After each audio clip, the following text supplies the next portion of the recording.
All right, good morning, everyone, to yet another stream. It's getting pretty consistent. I'm pretty happy with the consistency so far. Side note: if you're ever in Australia, buy one of these. Where is it? There we go. Best chocolate drink you can get. All right. Good morning, everyone. Today I'm just gonna be making films again, making the character that I started on yesterday. This is not the same character, obviously. Um, but uh, sorry, let's turn off the live stream. There we go. So I can see the chat. Um, how is everyone this morning? I hope everyone's doing well. So this is, if you want to know what this character is the next to be featured in a new character building series. So if you're interested in that, um, I hope you are keen because it's gonna be full on. It's gonna be everything. Sculpting, um, first sketching, sculpting, retopo, hair, and depending, not sure if I can fit it in. If there's any texturing, but that might even be a separate series on its own. But yeah, big one, big one. All right, so just keep an eye out for this one. Hey, good on you. How you doing? Um, and welcome. So yeah, this is a brand new character. This is from yeah, I've been working on it for the last week or so, very slowly because of all the streaming and all that other stuff. But yeah, it's all about proper topology. It's going to be about sculpting. It's going to be about everything. So if you are interested in that, yeah, more details to come. But yeah, you can see some differences since my last lot of videos and some really cool little additions here and there as well in terms of like just nice things. So yeah, look out for that. Super fun, super cool character. I'm really happy with it so far. I think it's coming out really good. I really like her legs and her pants. I like the sharpness of. That's exactly what I wanted for the character. That sharpness there. So really keen on that part there. I know it's weird, but yeah, really happy with that. And her sleeves. The sleeves here are looking pretty sweet too. So yeah, keep an eye out for the final version of this when it publishes, and yeah, it should be fun. Anyway, also thank you for joining. If you are joining here for the first time, I am Dicko. I do 3D art, characters, animation, you name it. But yeah, let's jump into where I was yesterday. So I was making a brand new character yesterday, and I don't even know if it's even on this list here. Dealer, there it is. So he's looking pretty early days at the moment, obviously. So his face is obviously not going to be showing all that much in the final, but I might actually focus on that a little bit here and there along the way. The other thing I'm going to do is just quickly about Twitch. So you guys, if you are on Twitch and you make a comment, um, I'll be able to see it. So let me go. Oh, welcome. Yeah, he has seen better days, that's for sure. He lives in the desert. So yeah, good observation. At least he's looking the part, if that makes sense. Um, cool. Let's roll. So yeah, I'm gonna actually focus on a few things. I'll probably focus on let's add some ears to this guy. And I got an easy way of doing that. So gonna be pretty straightforward. And then gonna refine the muscle structure around him to get just to the right kind of detail that I need to do a retopo. And then I'll focus on the hands. That will be the sort of the goal for the day. So for the ears, just because like I want to contextualize the helmet as well to make sure it's all sort of fitting properly and all that sort of stuff. I'm going to go ahead and open up the asset manager in Blender, the asset browser, and go to unassigned because I haven't properly organized anything. And I'm going to bring in the stylized head. All right, just going to bring in that. I've done this before in the stream a few days ago, but Yeah, this is definitely my own project. This is my own project. So I'm hoping I can just grab this. I've done this. I've tried to do this a bunch of times, but like let's try and do this time. It works sometimes. Sometimes it doesn't. Make single user object data animation. Does that work? No. If that doesn't work, I'm just going to append it. Follow preferences, append, and reuse data. Let's see if that works. Is it going to work?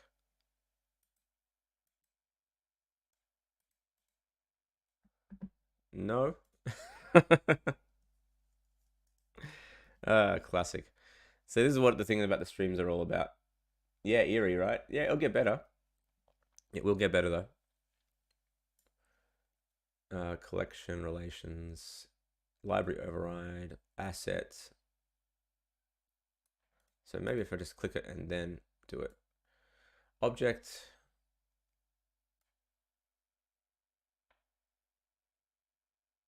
Make local all objects. That should work, but just doesn't want to, which sucks. I'm not sure why this is a collection and this is a object, because the object is quite annoying. Bedtime again. Yeah, thanks, man. That's all right. You're lucky. Yeah. Oh, you got Oh wait, it is midterms, I suppose. Right? Yeah.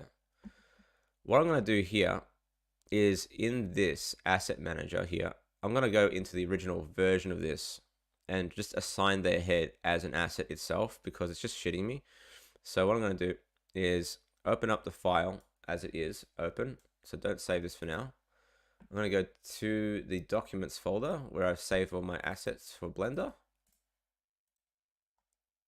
I'm just gonna mark the actual head as an asset, not the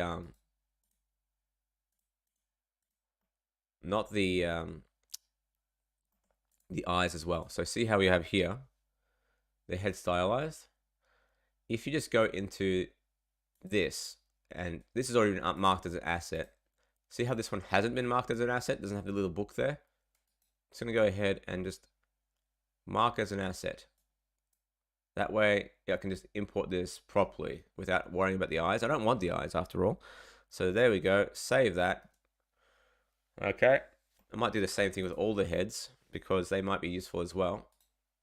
Mark it as an asset. Mark as an asset. Why not? All right, cool. That will make life easier. Now let's open up the other one, the bundle, the dealer. Go back to my asset manager and go to unassigned, and you'll see there's the head ready to roll. So now I can just go ahead and just drag it in, and it should be now. Yeah, now it's a proper asset. Now it can actually be edited easier. So all I want to do is grab the ears from this asset list. Now the easiest way to do this is just go to your face selections, and because it already has UVs, which is awesome because, you know, classic Blender, they do things properly. I can select these parts and just delete it. And there they are. I'm just going to go ahead and just continue on removing these.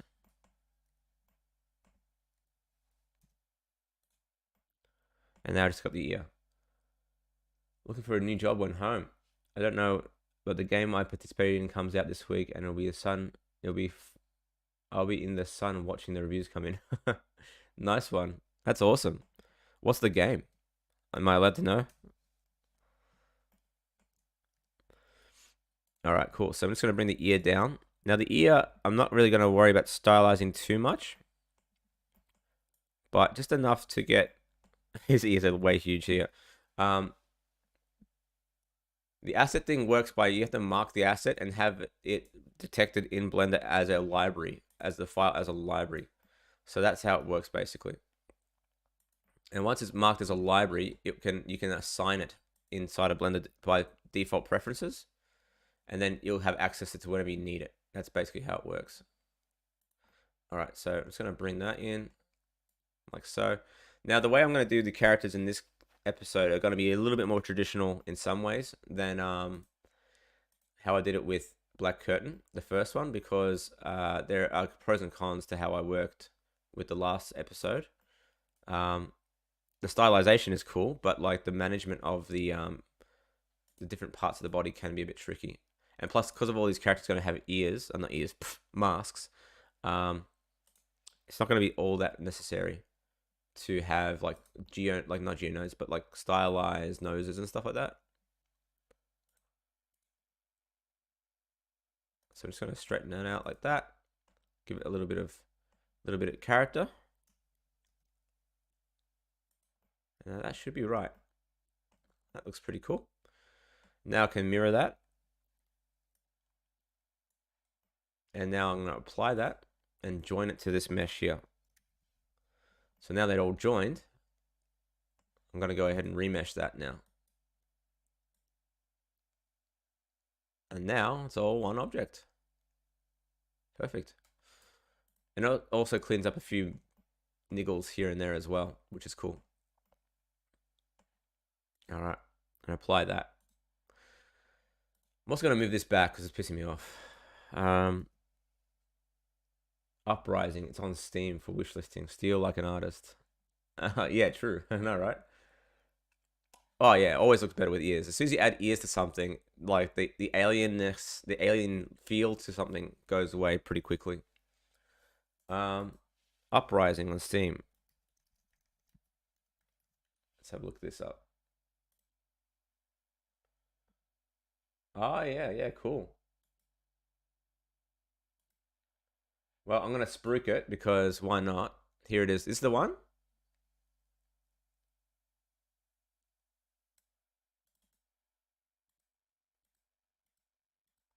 Oh yeah, it comes out tomorrow. Yeah. So it must be the one you're talking about. That's cool, dude. For those online, check it out.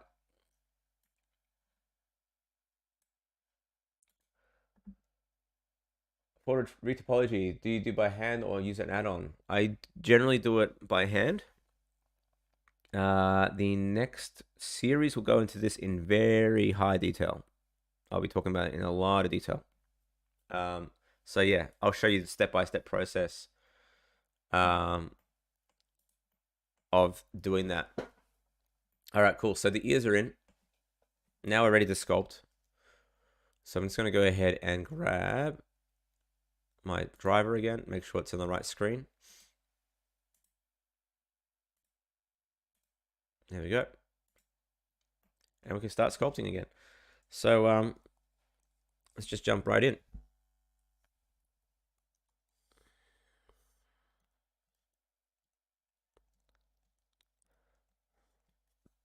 Now, depending on how like stylized I do want to take this, because it's gonna be, I still want to be pretty stylized. So I still have to be mindful of not going too crazy with certain details. But draw sharp. Let's just get that nose in there. Now you can see here the geometry is still pretty low, relatively speaking, for a sculpt. So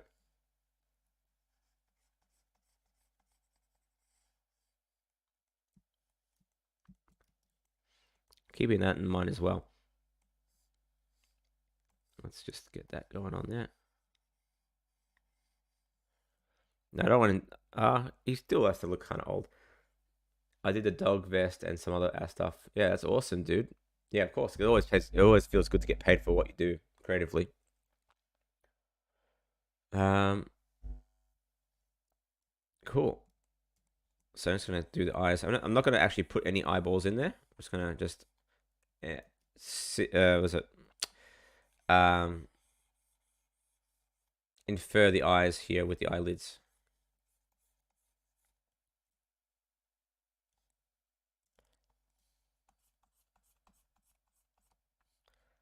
And every now and then I might have to turn on Don Topo as well. So just gonna go ahead and just flatten that stuff out a little bit. Suddenly it's starting to look a little bit better, huh? Dicko, did you have any paint over videos at all?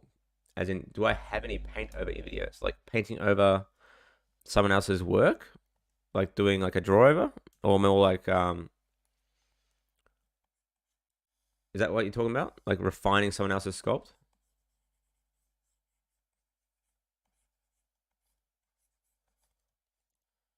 No, if that's the case, I haven't done anything like that. Not yet, at least.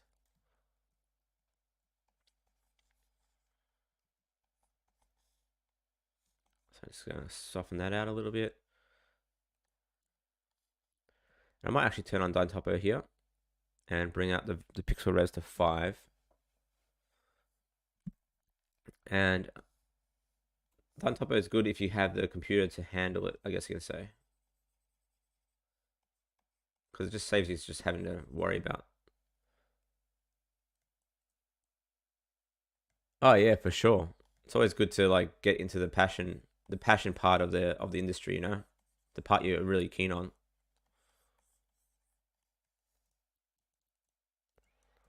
Actually, this is going to come up good, I think. So what I want to do is give it a kind of harsh angle as well. So I'm just going to keep it nice and harsh. That looks good. Yeah, I like that. That's coming up well. Sometimes you do one thing and it all kind of starts to fall together, fall into place.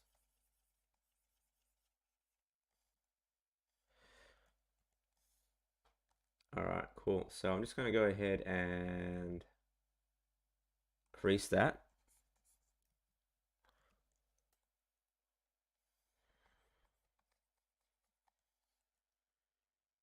And then I'll sort of stuff. I'm gonna like fix up that little crease there along the top of the head.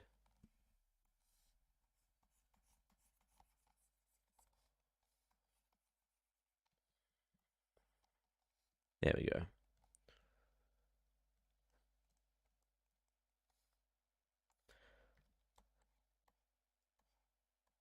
I don't know if anyone's been keeping track of my community posts. So hopefully, yeah, the polls have been really interesting about like seeing what people work on and why they're doing it. Really, it really puts things in perspective. So expect some more videos in that vein. Paint over 3D renders.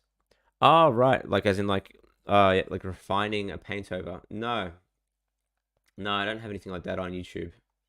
I try to keep it completely 3D if I can, because anytime I stray too far from Blender-ish content, like 3D proper 3D content, my algorithm suffers quite drastically. So people come to my channel for one thing, it seems. So I need to make sure I stick to that.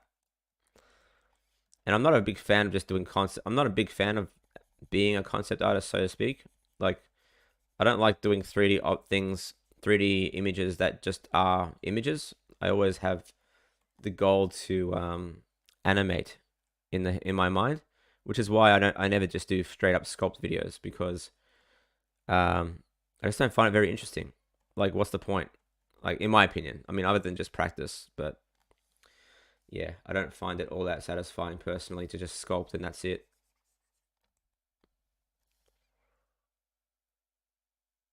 Oh, if only there's a way to do that. Like, it'd probably break the system. How much nicer do those eyes look already? Huh? Looking way better. Those eyebrows.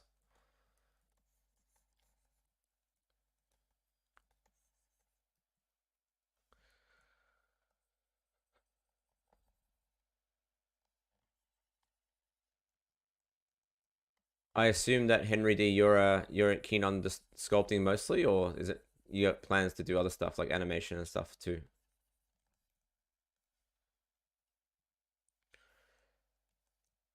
All right.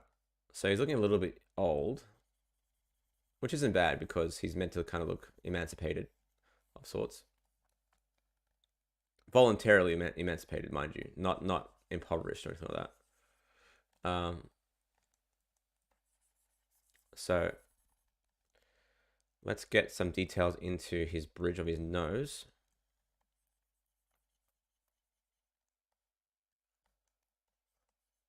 I love the scrape tool.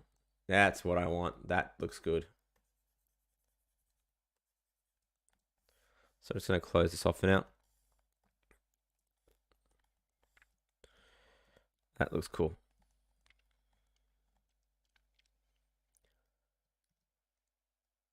Do you listen to music or podcasts? Oh, all the time. Yeah, my go-to is usually music or podcast when I'm modeling or retopo. And then when it comes to like animation, I just have everything turned off because you just can't concentrate otherwise. That's usually how I roll.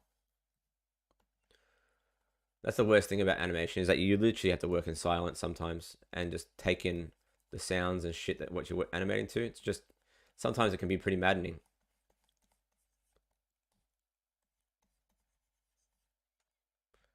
Especially if the topic that you're animating to is really horrible and boring.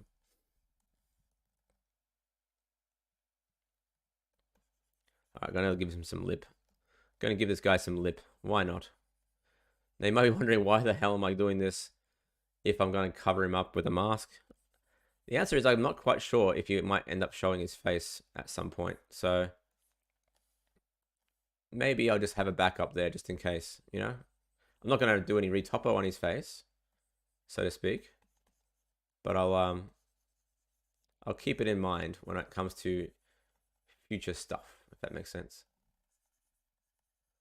So this is a nice little area to focus on somewhat when you're doing your characters. It's like the cheekbones and the sort of fat or skin that like sort of connects it all together. See, it makes a big difference there. Now to make this guy look a little bit younger, I'm just going to give him some lips.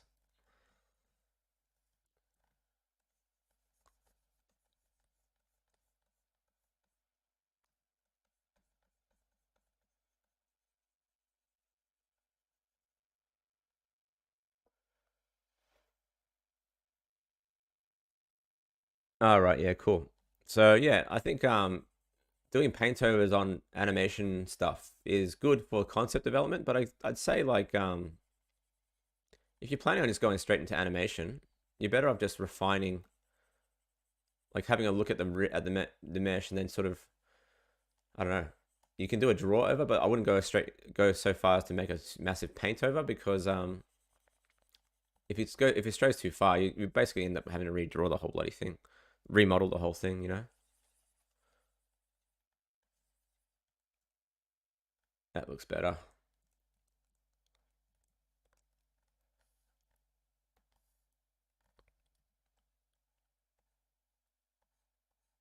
Let's give him a bit of an overbite.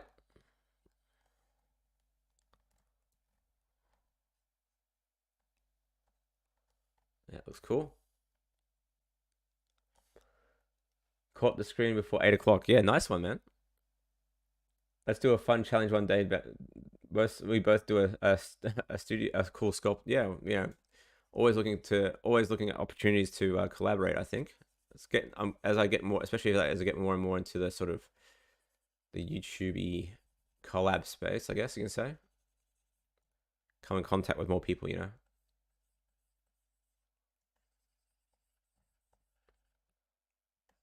But for now, focusing on a few things coming up. Got some cool reviews coming through, hopefully, about various things.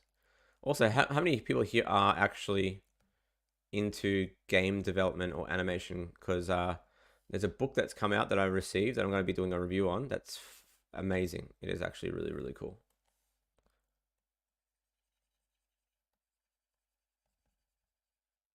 All right, cool. I think it's looking pretty good.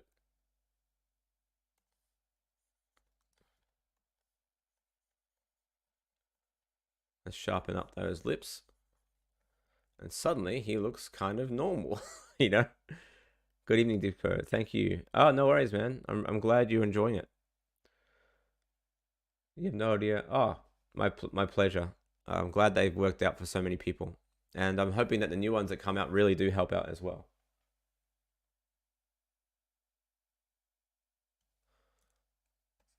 Because I got some really cool videos coming up soon.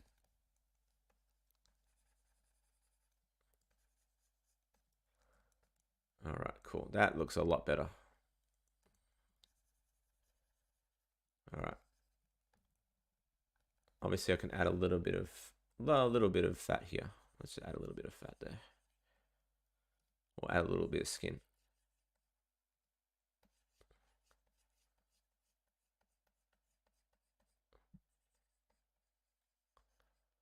we go. That looks cool. Now let's sharpen this guy up a little bit, huh?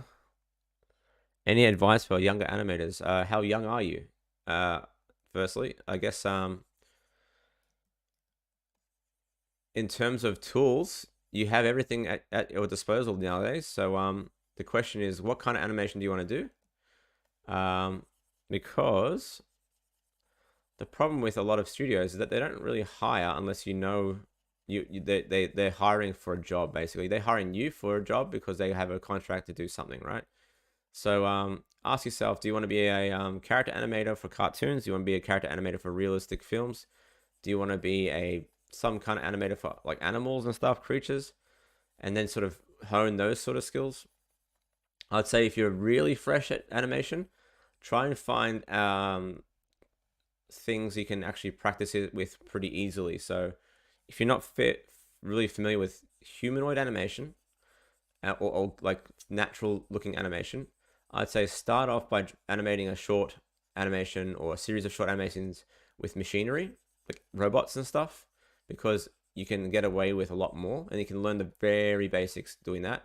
And you can get some really nice sort of playful animations out of those sort of rigs. And then sort of start to refine after that. One of the big things you need to learn is that weight and timing are probably key for a lot of animations to look good, and arcs animation or arcs weight and timing are essential for a really good animation reel.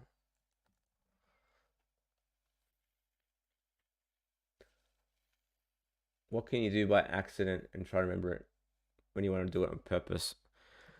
Sometimes it is just by accident. You try to study new things about a certain topic, and you come across solutions that you never thought possible. So, for instance, I did that with a rigging, practicing rigging with just one shots, like a one shot rig, sort of not a full animation rig, just one component of a rig, like an arm. And I practiced that and made it allows you to make those sort of happy accidents more often, so that you can actually then apply that to the greater sort of your greater workflow, if that makes sense. All right, he's looking pretty sweet. Now I want to make his eyes probably smaller, but I'm building models for something as similar as a VTuber. Which videos? Oh, thank you, my pleasure.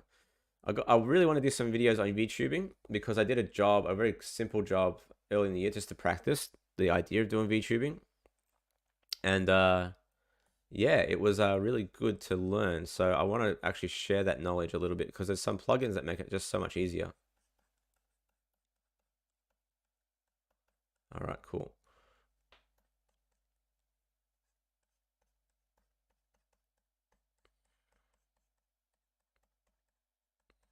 I'm just shaping the eyes to get what I want. I also didn't want them to be so big.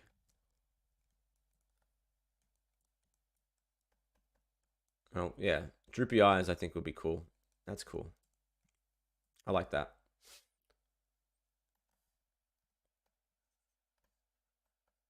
All right, cool. That looks really cool, actually. I really like that. So, let's see about... Yeah, I'm actually wanting to do some Black Curtain visual comics as well. So I might touch on that in the future with future tutorials, depending on how well my ones turn out and whether they actually look like legit motion comics. But that's early days yet.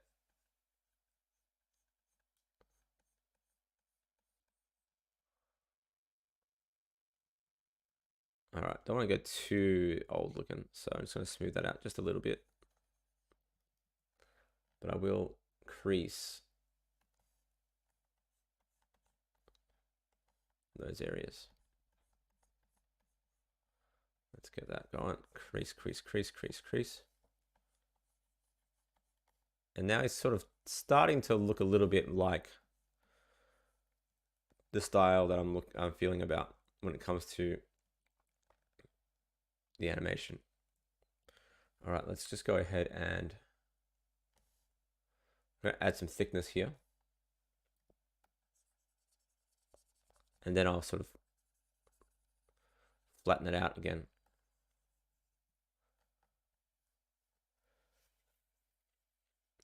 I'd say with anything, when you are sort of planning on doing something bigger than just a one-off project, like a tutorial, is always write a plan. And that plan usually comes in the form of a script of some sort. So scripting really helps, as in not coding, but scripting a story or scripting a plan for a story helps establish what you need to do to make that a reality. You know what I mean?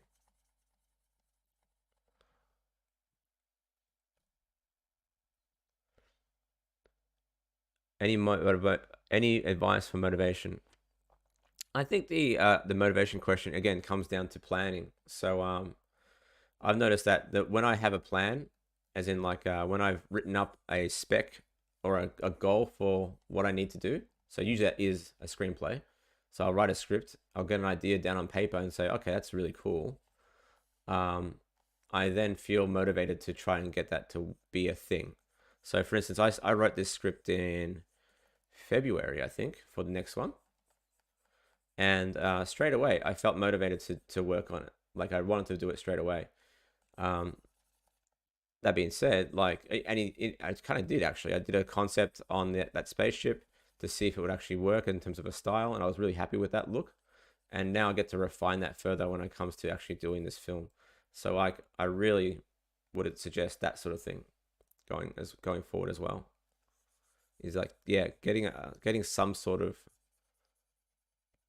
inspirational thing done on your own terms is always going to be a key motivator in my opinion. All right, that will do for now. Yeah, that will do for now. I think we're good here. All right. Yeah, of course. Questions are always welcomed in the stream. Oh, thank you for the compliment, Comic Sans as well. I'm trying to make a very pleasing shapes as well. Like I want them to be geometric in nature. If you want to, if that makes sense. All right. Also, he's going to be bald on the back, so I need to show his head. So I might actually shape his back of his head a little bit and kind of keep those flat shapes that I established in Black Curtain, the first one. So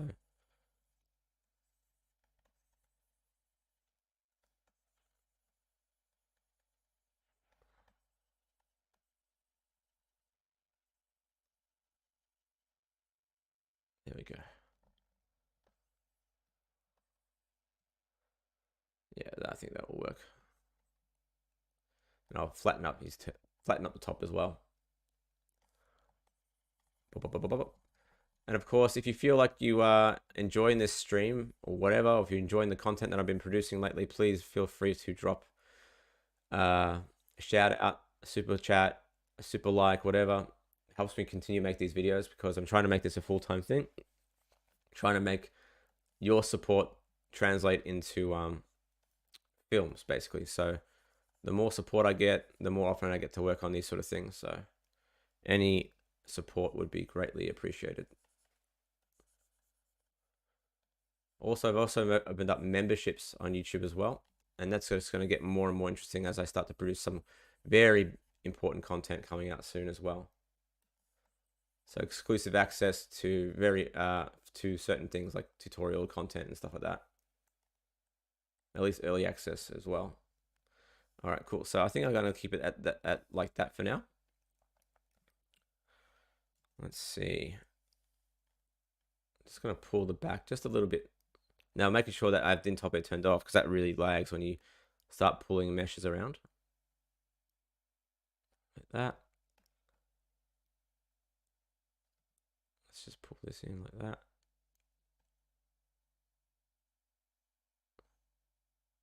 Yeah, I think that looks cool. Just like you. Cool. I think we're good. Let's sync those eyes a little bit. All right. That'll do. All right, let's get the yeah, I think once I retopo this as well, it's going to look pretty sweet. So let's get some more information. Oh yeah, for sure, man. Appreciate the support.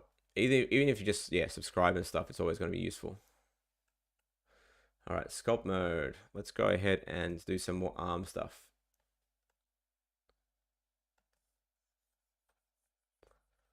All right, let's just try and get that going on there.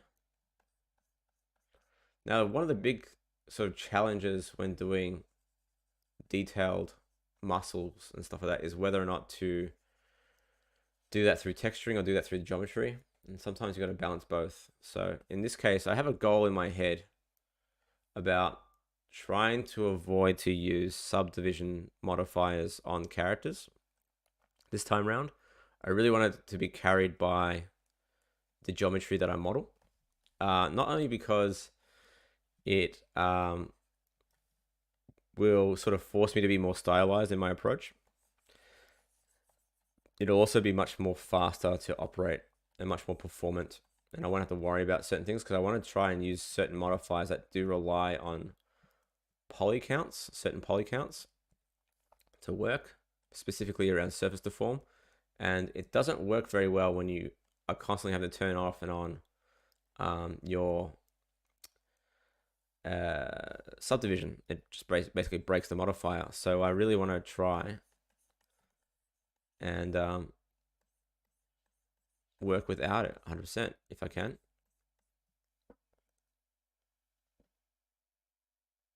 Thanks for the support, Comic Sans.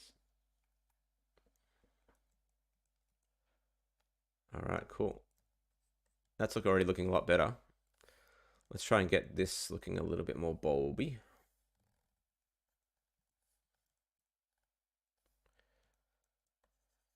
Now, as for why I'm doing the subdivision thing, it's not for any other reason other than that. Like, there's nothing wrong with using subdivision modifiers. I'm just trying to force myself to try a more stylized approach when it comes to making my films. So basically, relying less on like super high end sort of stuff, and I can basically run it on anything in that regard. And also, it would work really well in, say, something like Unreal. So if I want to transition to an Unreal workflow, because I know their toon shading is pretty good there too, I could do that fairly easily.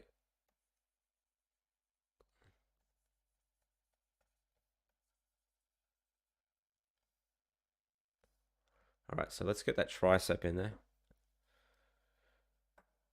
Yes, I'm taking this throughout the entire pipeline. So this will actually end up being an animation rig in an animation itself. So this character will actually be in the animation. As for his head, I actually might shrink it down a little bit. Yeah, it's already shrunken down somewhat. So we'll see. We'll see how we go. Kind of feel like it's too big. So if I go into side view, you can see how dense it is. Let's just try and see what that may look like a little bit smaller. Let's put the 3D cursor in the middle, set it to X0. Soft select turned on.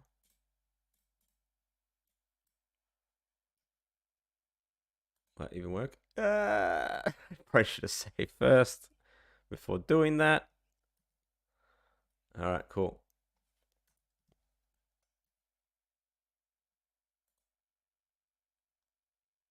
Now I think my soft select cursor is too big, so I'm going to turn that off now.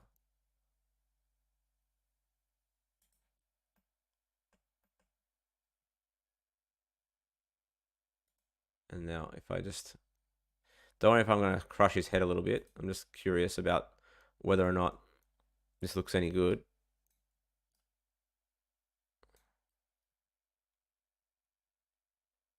I kind of feel like it does look a little bit better. I wanted to have a spindly neck anyway.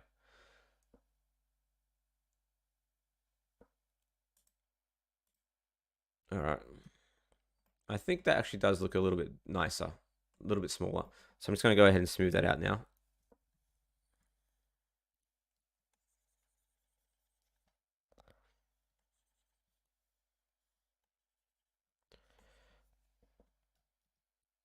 And I can kind of manipulate that a little bit too. Just,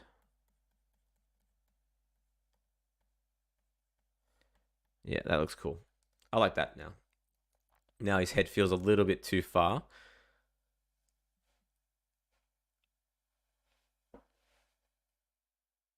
My desk generally starts to accumulate crap over time, so I cleaned it a few weeks ago. Now it's overdue for another tidying up. Cool. So what I'm gonna do is I might grab the head with a mask in this case.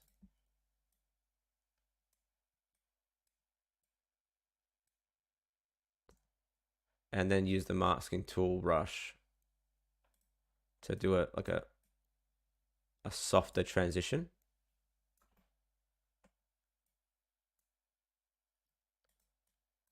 There we go. And then I'm going to invert that. And then use the move tool.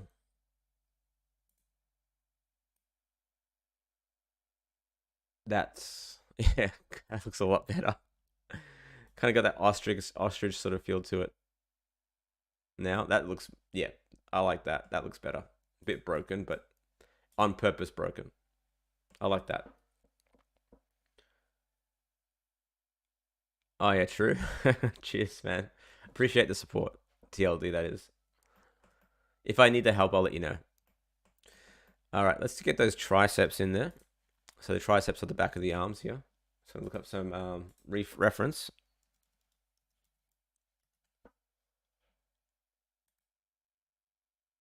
If I could bring the book out, I'd show you the anatomy for sculpting, but I don't have it on the hand right at the moment. All I need is just an image.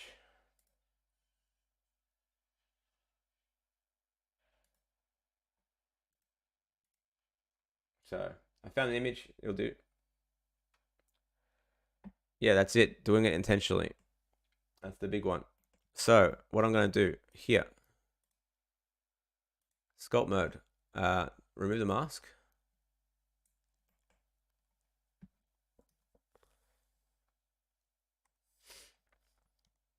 And just infer the tricep. So there's like a little, there's always like a little shelf here. If you want to call that a shelf for the tricep.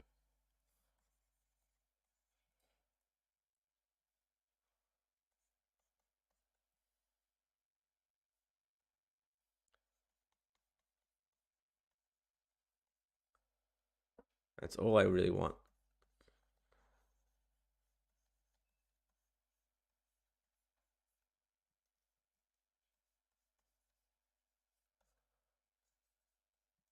Because odds are I'll probably end up retopoing this with pretty specific flow, I reckon. And now here, what I can do is just pinch it. Now again, I'm not doing anything too realistic. It's not meant to be realistic, all right?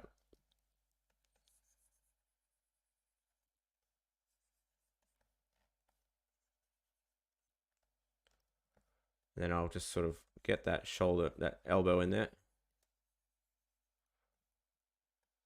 Oh, that's a bony elbow, but good. I kind of like that.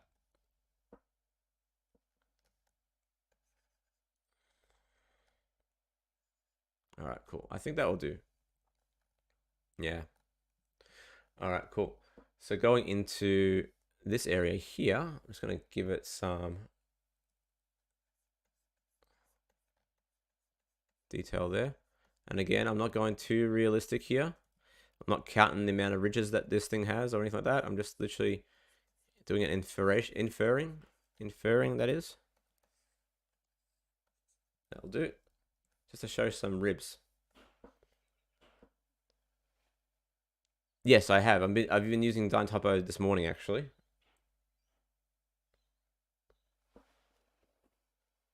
So yeah, Dyntopo has been used throughout this process. All right. So I use it on and off, basically, when I need to. So if I don't need it, then I won't use it. But when I just want to have quick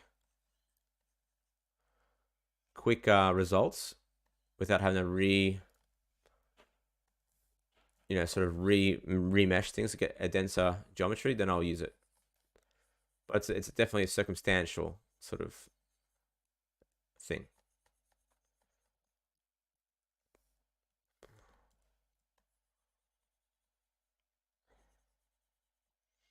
All right. I just want to get that little dip in there. I might actually give him some actual neck muscles as well.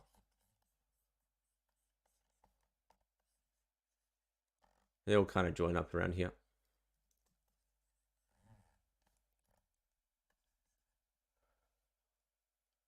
Down topo works with only specific brushes. So down topo doesn't work with the smooth brush or the inflate brush, but down topo basically actively adds geometry depending on how close you are to the screen. So if I turn on the wireframe to show you, see how these triangles here? You can set the resolution there. So basically what it does, it subdivides as you brush. So the closer you are to the screen, the denser the geometry becomes. So basically you can add, it's an additive process where you can add or remove detail.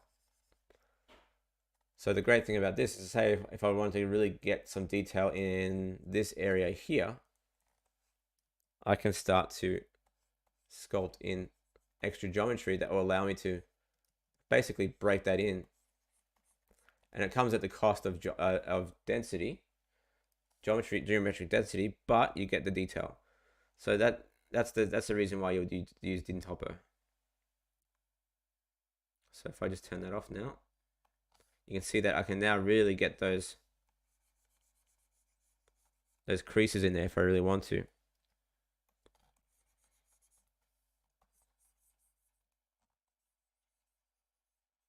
Like so.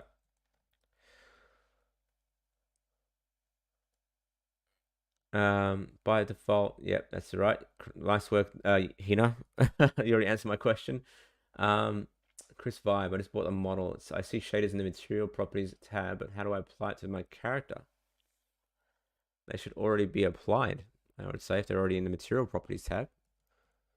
I guess I'd have to look at it in more detail to know what you're talking about.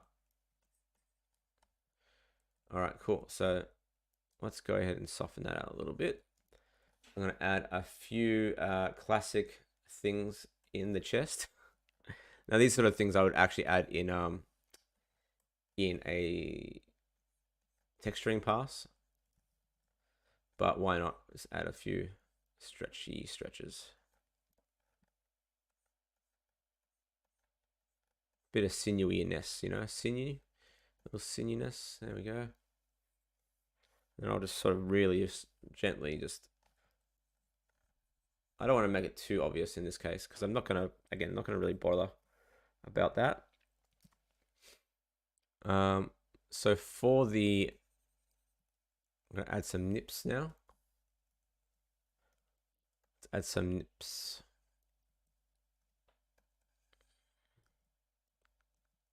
I'm gonna use the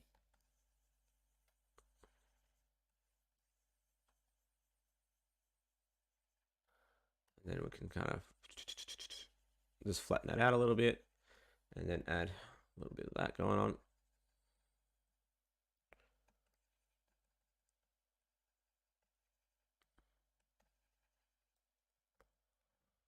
There we go. I assume you want to apply shaders to some faces instead. Yeah. You need to select the faces that you need to assign. All right, cool. And his belly button, I think, is here somewhere. So I can actually do that here.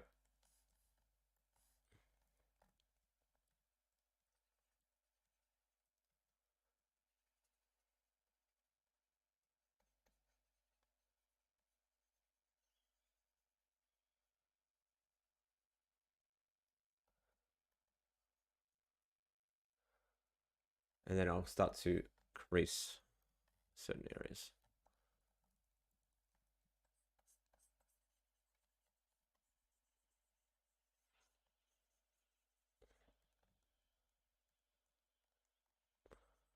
Now, the thing about abs is that when it comes to abs, you don't necessarily have to have them symmetrical, obviously, and everyone's abs are a little bit different.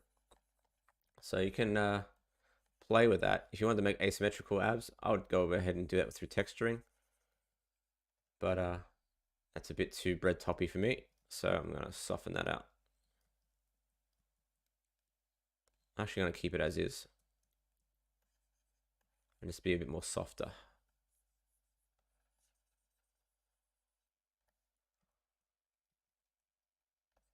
I'll add a bit of more geometry here. There we go. And then sort of flatten that out.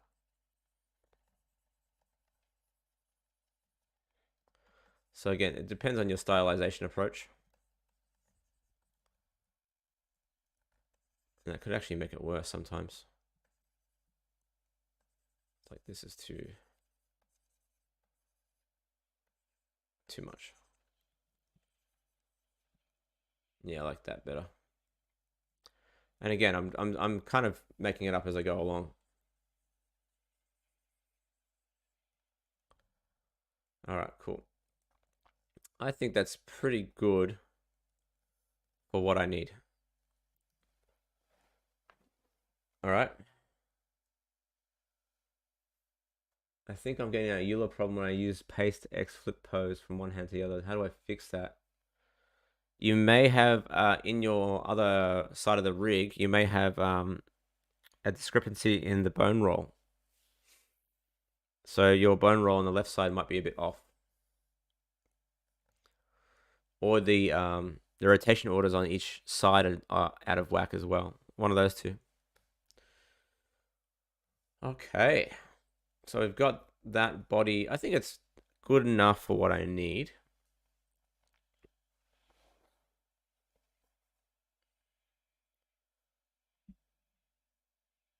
Looks like a genie. Well, do I think sorry, I just saw a question from on Twitch. Do I think I'll do any more environment tutorials? Yes, I will.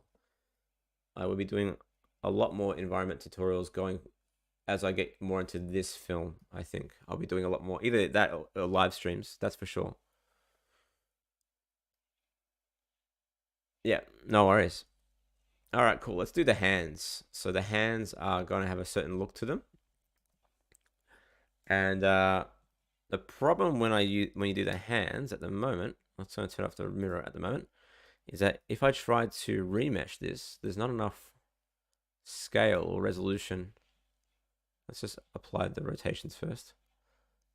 And the scale, that's all good. There's not enough, the scale is too small, put it that way, to be able to separate with relative. Oh, no, this one actually turned out pretty good. Normally there's just not enough resolution in the scale of the hand to make it work. So in this case it did work all right.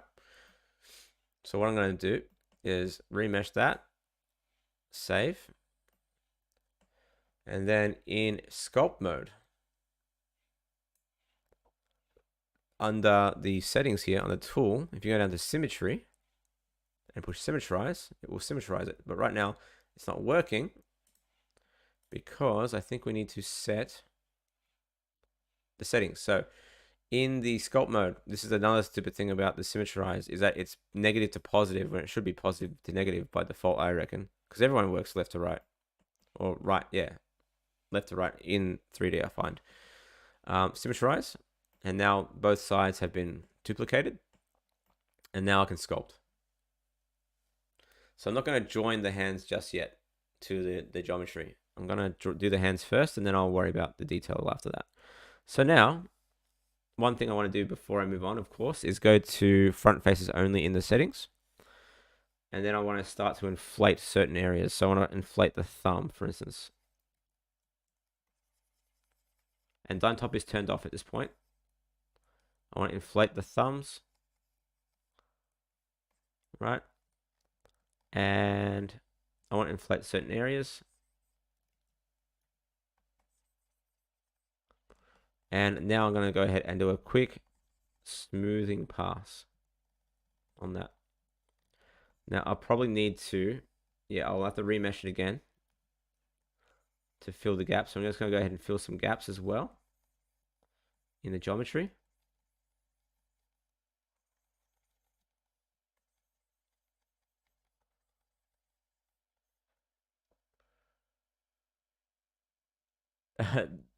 I could make it neon pink or neon green, but I think my eyes would just melt. All right. I'm going to go ahead and add some hand action there. Some palm action. And then I'm going to add a little bit of a shelf. And then I'm going to add a little bit there. Cool. And then I will start to refine as needed. So smoothing that out.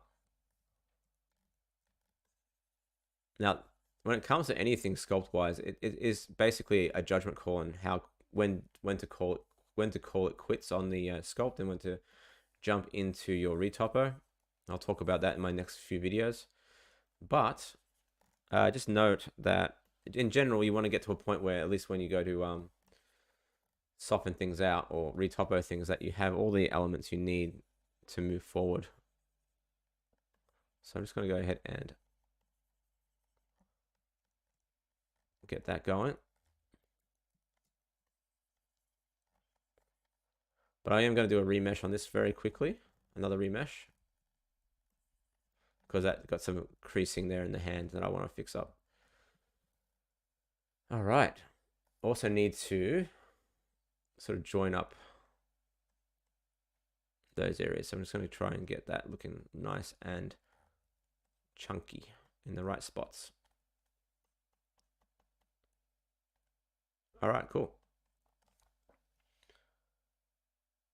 Yeah, the fruity tingle. I like the random color as well. I'm a fan. Let's go ahead and remesh that again,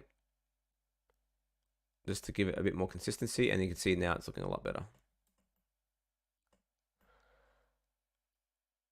All right, cool. Apply. No worries.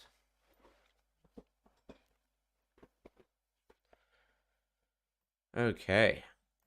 Now let's have a look at the hands in my sketch. So you can see how like sort of stylized I want them to be in the hands.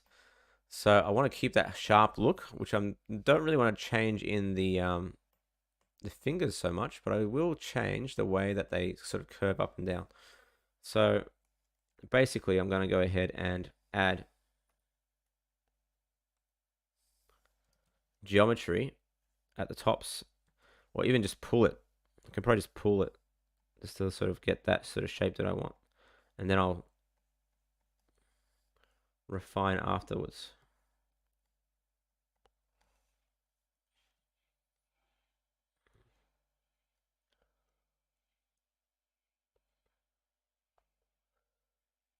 All right.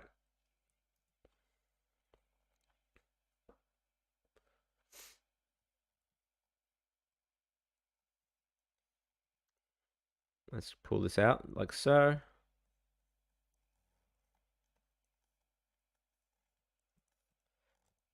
Also, if anyone's seen my poll from a few days ago, what do you guys think of the idea of the booklet? What would you like to see in it? The booklet being all about topology and animation ready topology. What would you like to see in that booklet? So for me, I'm thinking more of a field guide. So it'd be like demonstrations of like just layouts, different topology layouts. Oh yeah, it's always hard to match up the sketches and also keep it consistent.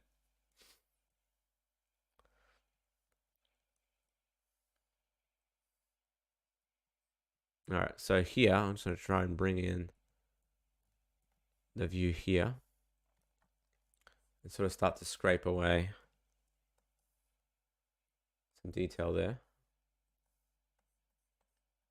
So I want to keep this nice and curvy. And then it kind of goes into a little flick at the end.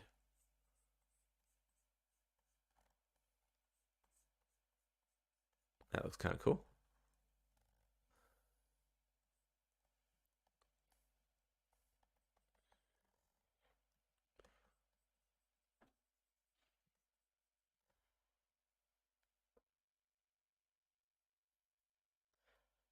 Oh yeah, my next videos will be talking about layouts very in a lot of detail.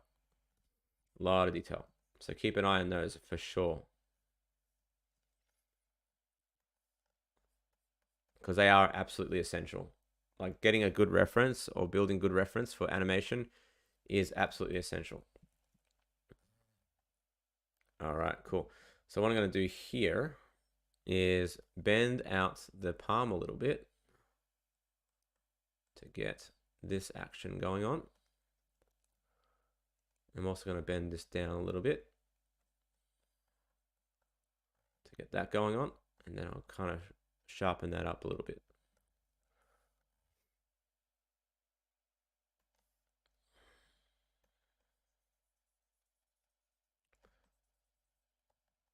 Now, one of the hard things as well with this sort of methodology with sculpting and doing stylization is that if you're going with a certain shading style, you kind of don't really know how well all this will translate to a certain shade style, like a toon shade or something like that. So you got to be mindful of that too. Like how much detail do you really need to make it work? So it's going to sharpen those up.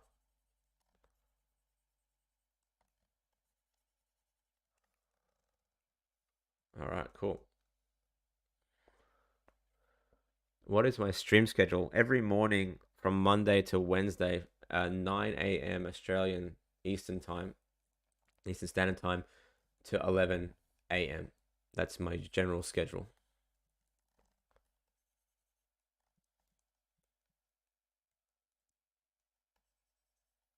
All right, cool. So the reason why it still looks creepy is because there's these hard edges on the edges there. So if I go to my picture, you can see it's got these hard, you got these flattened edges. So what I'm going to do is just scrape off the corners a little bit.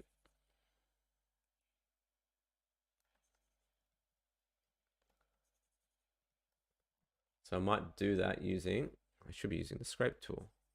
There we go, that's better. Yeah, now that looks a little bit more friendly. AM, AM Australian time. So I do this first thing in the morning every day on those days. It's the only time I can do it because our baby wakes up at 11-ish usually. And we usually take care, like my wife and I both take care of her during that time to make it easier for both of us. All right, cool. Now I think that's looking pretty good. The only thing I'm going to fix up now is the thumb. I'm going to add a little bit of geometry there, and then I'm going to scrape it away. So I'm going to get that nice curvature in there.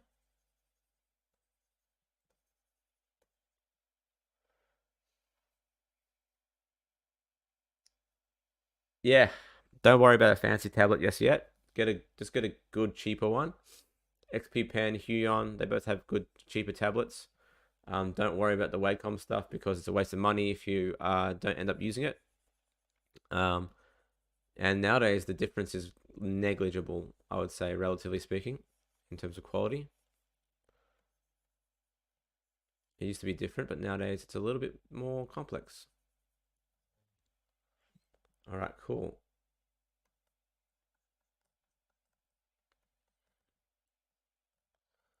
All right, let's add a little bit more geometry there.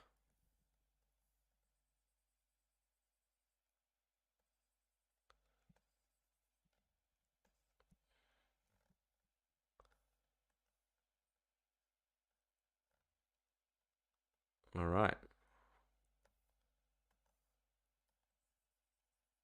Let's get that going on there. Let's get that going on there.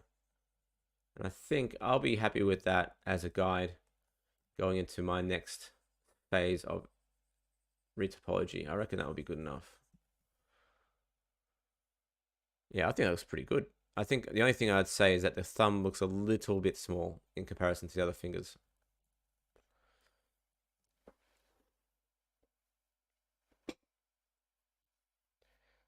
Yeah, they ain't gonna happen. Sunday ain't gonna happen in Australia.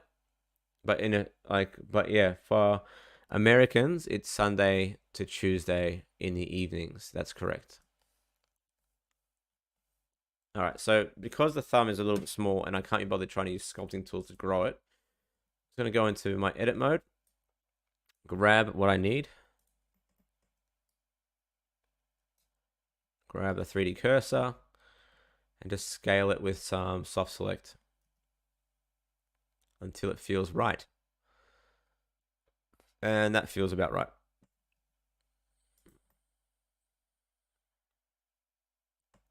Now, what I did notice is that the thumb is looking, I think it's in the wrong direction. So I'm going to actually move it like that too.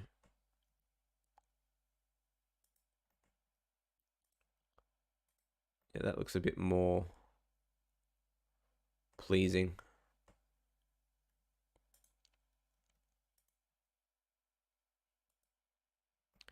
I'll fix up that with some sculpting.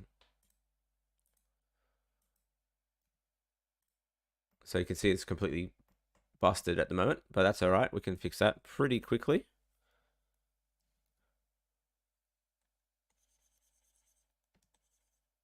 It's going to smooth things out. And of course, I can just do a remesh as well. So I'm probably just going to remesh that again, and then I'll fix that up after the fact.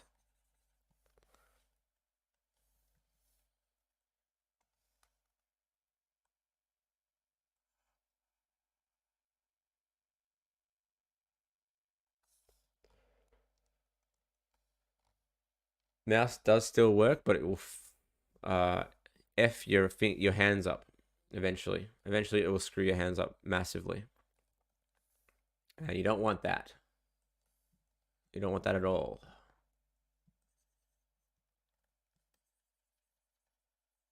Trust me about that.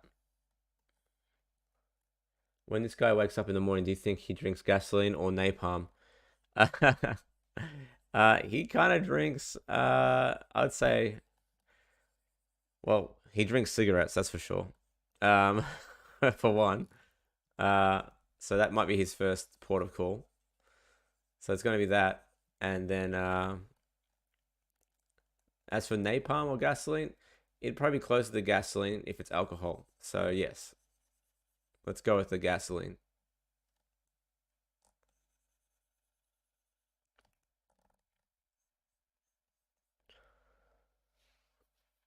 Greetings, mortal stream. Yep, he drinks cigarettes and smokes gasoline. That's a pretty close assessment actually.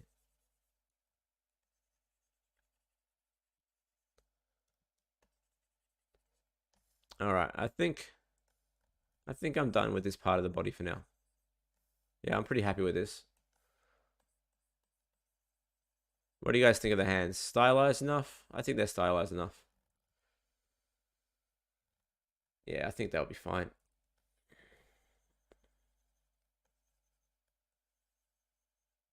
I always end up forgetting to do stylized hands. So I really want to force it this time around with my models. Oh, thanks for the compliment, God T. All right, cool. So technically I can join these together. So I might actually do that now. And then we'll move on to the pants. So there we go. We got that. That's looking pretty cool. All right. So I'm going to go ahead and save, make a new version. So whenever I do a major version change, I try to update to the file. I try to do a version control. So we want to do a remesh and start to put it all together. There we go. That's looking pretty cool.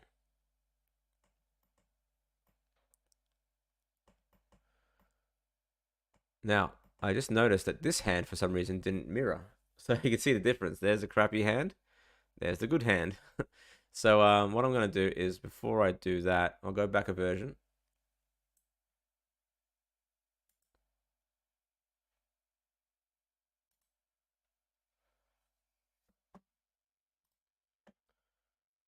And I'm going to delete this side.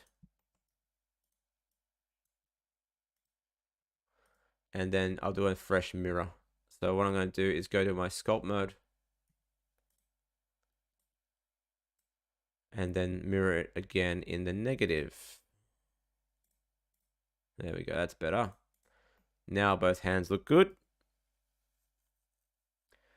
Hey Dicker, how do I break away from realism and get more confident for stylized? I think the idea is just sketching.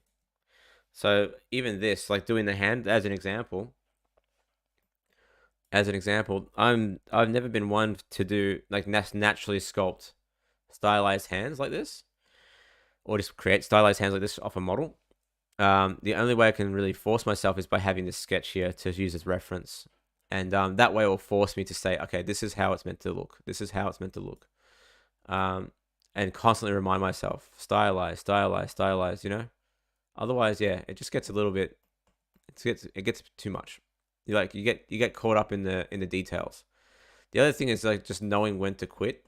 So for instance, these details here in the muscles, I know they're not all 100% accurate, but they infer enough that for a stylized character, I just need that. That's all I need. Okay, so that's all joined together. Let's apply that. I'm going to save that now as a new file. And now I can sort of smooth out that connection.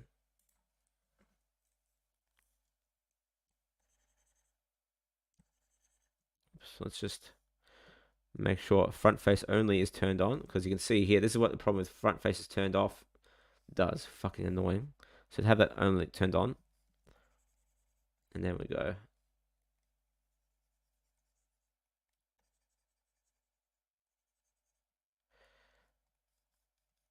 All right, cool. And even now I can actually see at this elbow here, we can actually start to draw a quick crease.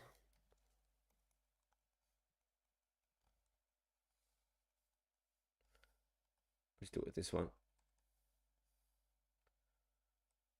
Draw sharp, quick crease that way. That kind of will be where the muscles sort of twist around to the from the elbow. That looks cool.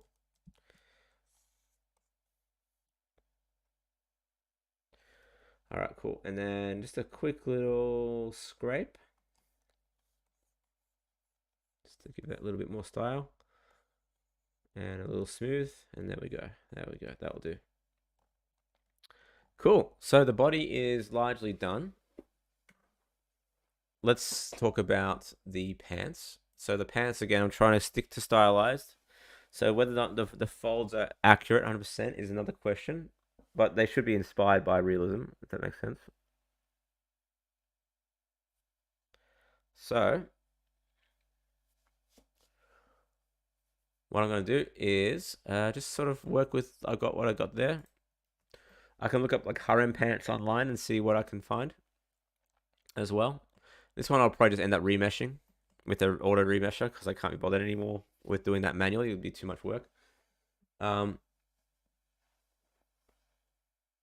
So let's see what we can do. Cool. So also note he has this little wrap part there. That's going to be a separate mesh. Those lines are going to be a separate mesh. And yeah, the feet will be a separate mesh. So keep that in mind. Blaz, Blues, Ragnar, Blood Rage.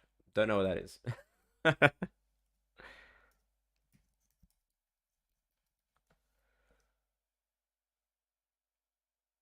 going to look it up. Ah, yeah. Yeah, very similar. Very similar. These are more like harem pants, though.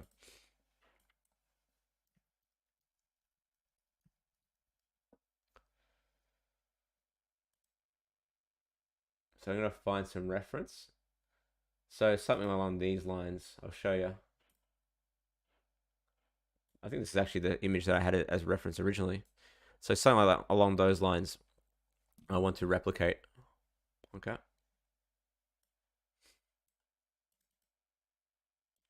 So the way that the fabric falls is really important. So even if my sketch isn't perfectly accurate, I can always go against it anyway. Yeah, hammer pants. Yeah. All right, cool. So first things first, let's go ahead into sculpt mode and see what we're working with. We got to smooth some things out. So I'm going to use the scrape brush again. Remind myself that he still has a butt. So put it in there. Put it in there for now. And if I find that this is too low, even just for animation purposes, I'll raise it up. So I'm always happy with my own work to sort of go off model early on. And that will make it a little easier maybe to animate or rig or whatever. Any add-ons or plugins that I should download that you recommend? Yeah, Animate, which is an animation tool set that helps you sort of create offsets in animation. Quad Remesh, which is a paid on, super expensive, but it's really good. What else is there? Screencast keys, obviously. What else is there? Mesh Online, Voxel Weight. I use there's a thing called Voxel weights for rigging, which basically allows you to rig clothes and stuff on the fly, which is really good. And this Substance 3D plugin, if you have Substance at home, if you're using Substance at home, that one's fucking awesome. It allows you to use Substance materials straight in Blender without having to export out any materials. Really cool stuff. All right, cool.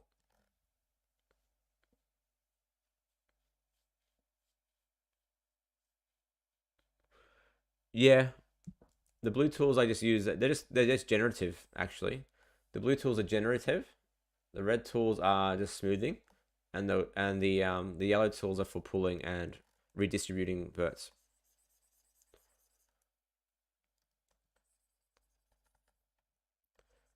All right, cool. So let's just go ahead and smooth those out. Also bear in mind that these guys actually still have hips, so you have to actually take that into account when designing these things as well. But it just depends on how far you want to take it. So do you want to have hips? The hips sitting there, not sure. And then sort of taper it out. That's another way of thinking about it. Anyway, I don't want this to be symmetrical either. So what I'm trying to do is create a good enough symmetrical base to work from.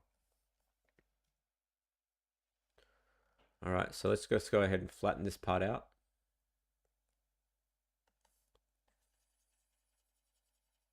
Good. And then what I'm going to do is grab a mask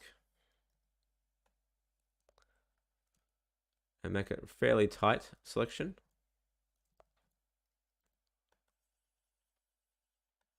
So this is why you would need more geometry. So what I would do is grab the Dyn Topo, turn that on, and then add a bunch of more geometry there. It's actually happening. So if I go and turn on the wireframe preview, if you hear that, that's my cat being annoying. See how much more geometry has been generated there? And if I get closer still, you'll add even more. So that will be useful for extruding out the leg pant. So that's what I'm going to do here. Sculpt. Go to turn off my wireframe preview. And now I can add a new mask. And that looks a lot nicer now. Right? Am I going to use alphas for wrinkles? No. No, this is too stylized for that, in my opinion. So I'm just going to try and sculpt them manually. And if it doesn't work, then I'll do the alpha thing. Hold on, let me just get the cat out or in or into my room so it doesn't cause any trouble because baby's sleeping right next door. All right, cool. Yes, yes, yes, kitty cat. Relax. Hold on.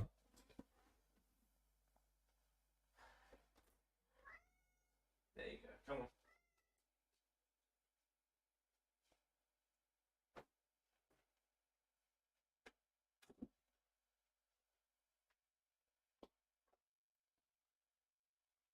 You want to see the most annoying cat in the world? Here he is. This guy. The most annoying cat in the world. All right. Meows in the middle of the night, causes trouble, scratches up everything, and just a general little monster. Look at him. Look at him. Little monster. He looks fluffy and soft and cuddly, but he ain't. He's just a little monster. All right.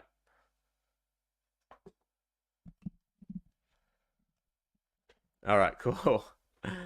All right, so I hope he doesn't start scratching around the room now. All right, so with that being done, we have the mask sorted. Let's just remove the mask. And I think, actually, before I do that, I might scale. Can I just do it based on? Yes, good. It's actually working now. I can do it based on the 3D cursor. Great. So what I'm going to do is invert that mask again and just scale that flat just a little bit. Can it work?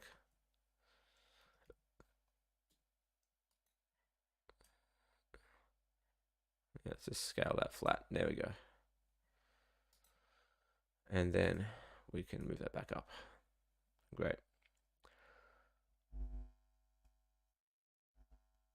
I know, right? Doesn't pay the bills. What a scab. Yeah, of course it's orange, right? Yes.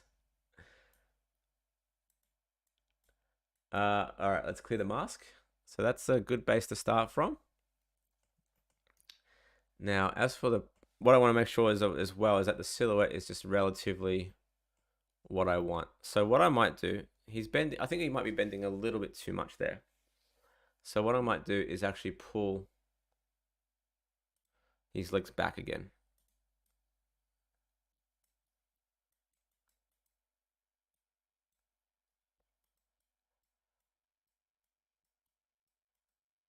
So what it should be like, it's probably more like this. Yeah. And that feels a little better. Yeah, that feels a lot better. Balance-wise, that feels better. Because I'm looking at the reference here as well. 3D knots. Not really, actually. I would say you may have to go down the geometry nodes course. Because if you want to do 3D knots that are procedurally generated, I guess you can say, or just works well procedurally, I would say there, geometry nodes might be your best bet. All right, cool. So I fixed up the silhouette, so to speak, in the standing position. And you also might want to do one thing, and that bring down the slack on those pants, maybe. Maybe? We'll see. We'll see how that comes up. But that already feels a little bit better. All right. So what I'm going to do, save that, move on. If only the cat could do retopo, that'd be awesome. All right, cool. So going back up to my scrape tool, I'm going to start scraping off the front a little bit. And just get that looking nifty. All right, cool. Again, bearing in mind that I'm going to have a sheet sort of folded at the front there. So it's sort of like fisherman pants / harem pants.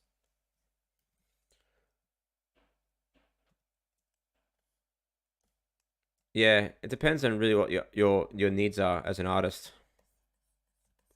Sometimes I look at geometry notes and go, yeah, I don't really need to worry about going down that path. Other times it's like, yeah, it will be worth it.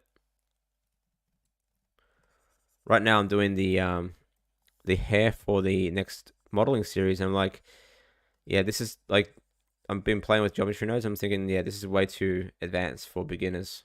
So I'm probably just going to go down the polygon hair method again. All right, cool.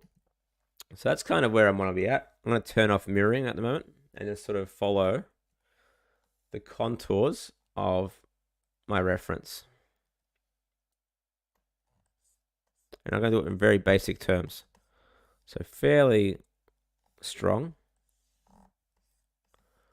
Let's just go ahead and do that. And it's just blocking out those shapes. And some of these shapes will go all the way around to the side of the leg.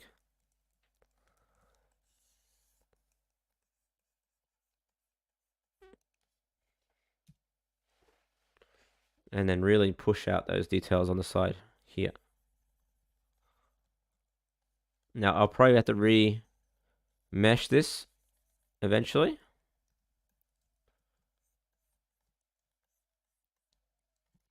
But working in asymmetry straight off the bat with this sort of stuff does help.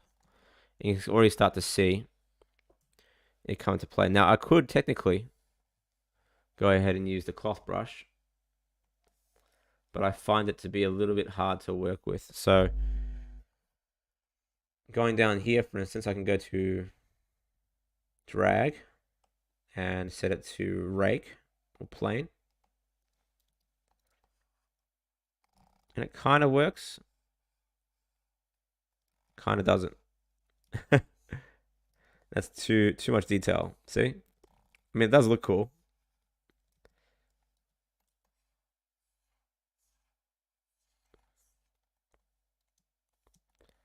And it does kind of give it the shape I want.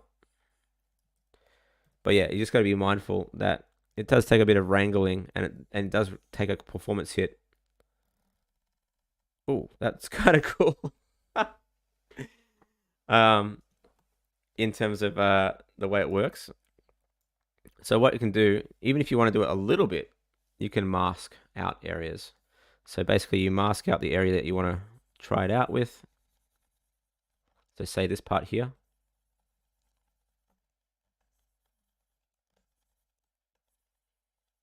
I'm going to remove that part, make sure it's not included there. And you can do this with face sets as well, mind you.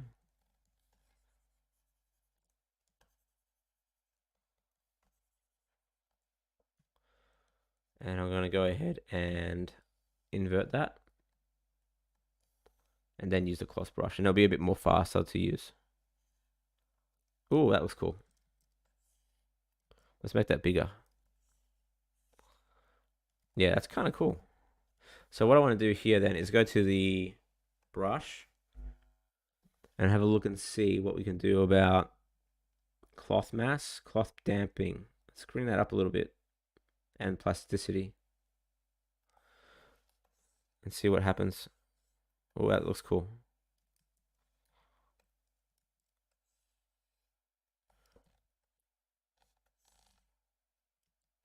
What I want to do is avoid the ripples being so big.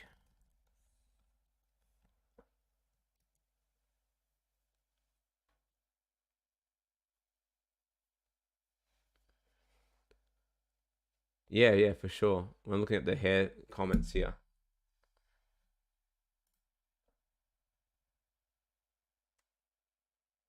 Yeah, I know, right? You can't do it. If it's too many wrinkles, it just breaks.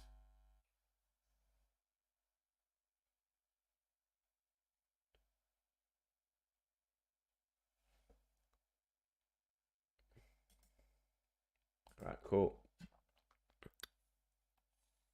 I want to change the direction of the brush. Will it work this way?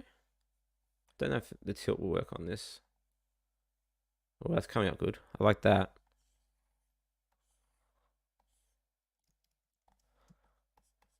That looks cool. All right, let's just have a look see at the brush settings and see if I can reduce the ripples.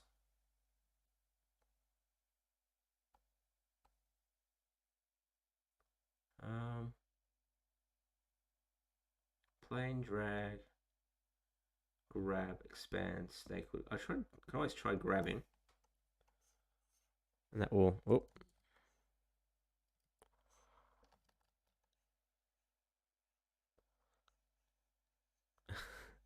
Just force it to be. What?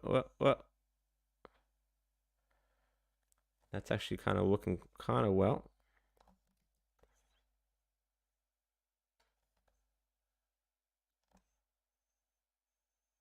Isn't it amazing that you can actually do this?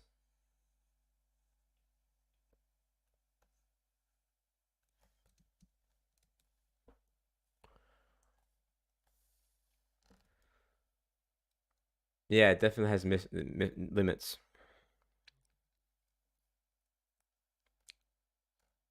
That looks really good at the back. All right, cool. So I might actually grab that now and just sort of refine that a little bit. It actually came up pretty good at the bottom. So what I want to do here is try and get those to sort of populate upwards into the leg. So the bottom's looking really good.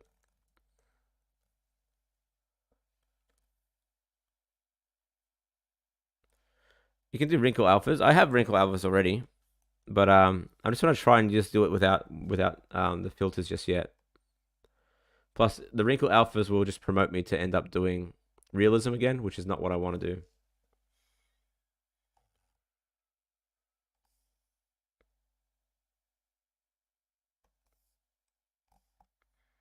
Let's see. Let's turn off grab and go with drag again, or push. Push would actually be good too. That's kind of what I want.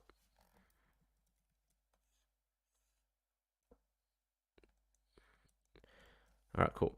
I think drag is the way to go still. Let's bring down the mass. Let's see what happens now. That's better. So, all right, cool. So let's grab the mask again and just remove some of that mask.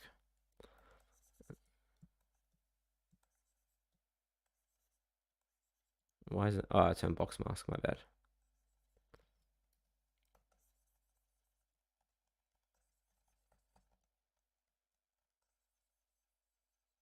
All right, cool. And let's try doing that again.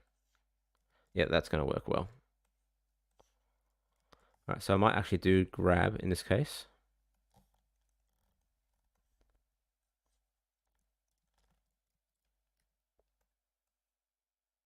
Yeah, that's cool.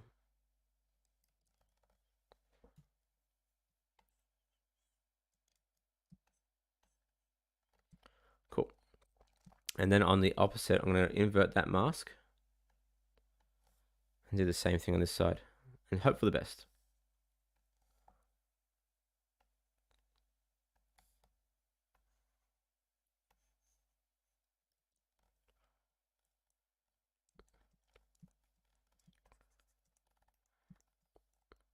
Let's actually mask off these as well. I'll do that with box masking. Yep, that's better. What brush are you using to make the wrinkles? Is it just a cloth brush? Yeah, just a cloth brush. It just simulates cloth while you move the brush around. So depending on the size of the brush as well, the simulation can work better or worse. I'm trying to be a little bit softer.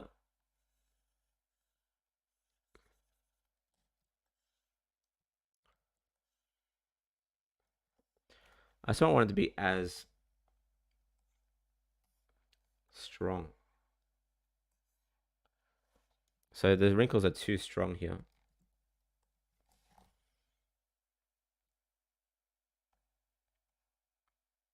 Increase the mass. Let's try fall off. That's good. Also got stroke here.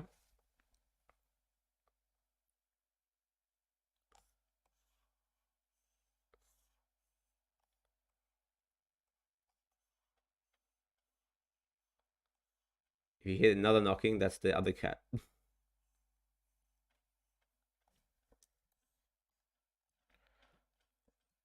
All right, cool. All right, so I think that'll do for now and remove the mask.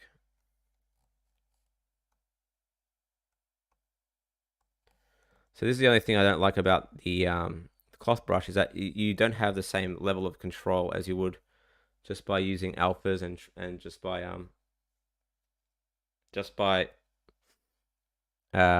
sculpting. So I want to control the sculpt now a little bit more.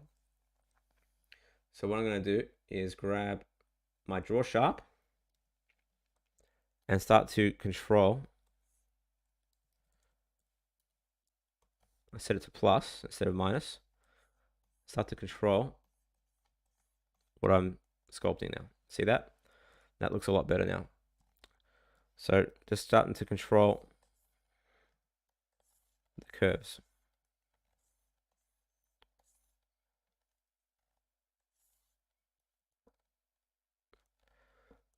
And go all the way up. And go all the way in. And start to control those curves. So not everything has to be done with these fancy tools. Sometimes just a draw sharp can get the job done to get the sort of shapes you want. So for me, I want these shapes. And then I can kind of sharpen them up. Like so. So I want it to be very baggy looking. So draw sharp. Let's grab them going all the way up. Whoops, too far.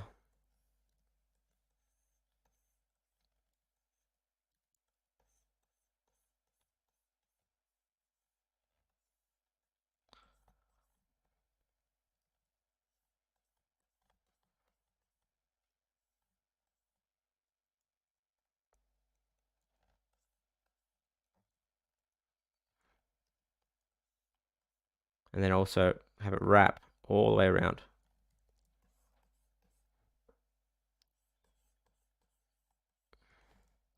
Because you got to remember, I'm also trying to, yeah, I'll be remeshing these ones, I reckon. Retopologizing this would be just too much of a pain in the ass.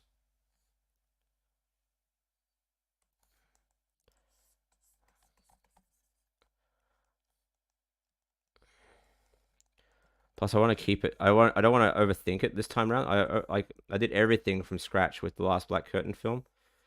Kind of like made me realize that I need to start thinking a little bit more intelligently and be less pedantic about details like this sort of stuff. Like it's okay to use those auto remeshes and stuff like that for a lot of stuff. So I paid for it. I may as well use it. That sort of thing.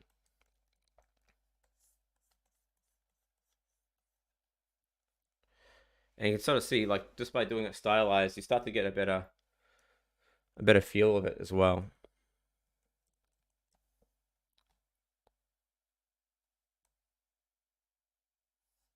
All right, let's just add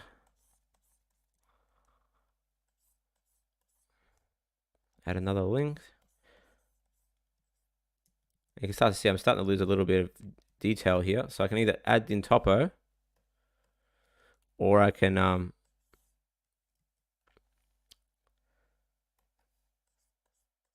just remesh it, which is probably what I'm going to end up doing, remeshing instead. But we'll see.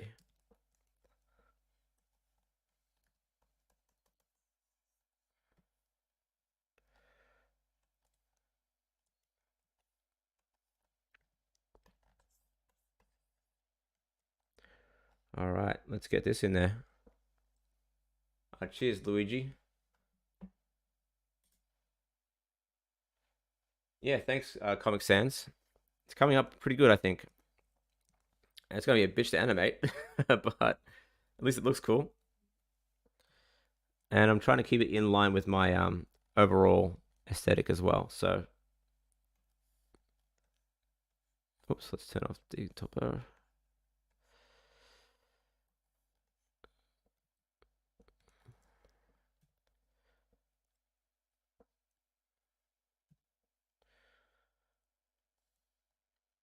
Also, I have to just remind myself constantly that the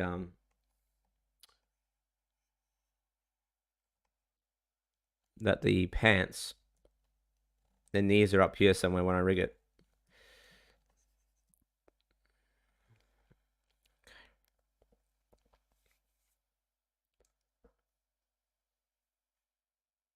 Yeah, for sure. Aesthetics are important, especially with animation.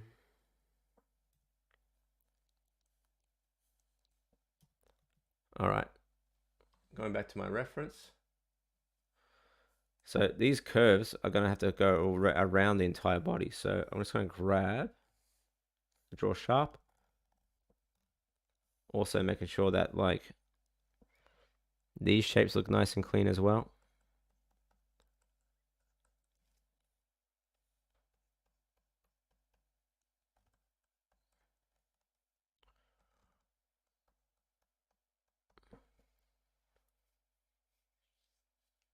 All right.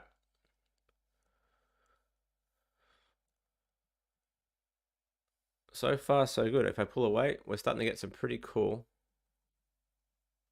effects here. Yeah. All right.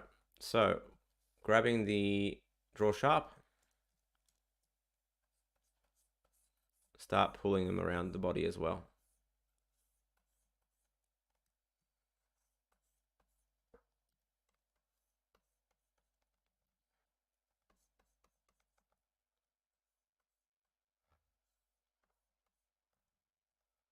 Really get that dip in there.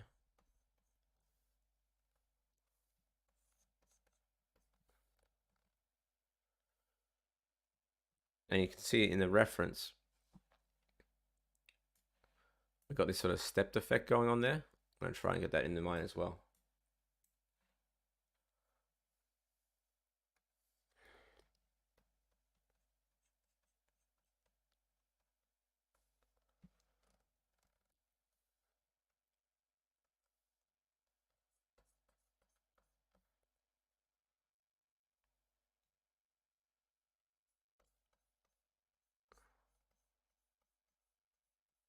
As for whether or not I'll be able to actually simulate these, I'm not sure, to be honest.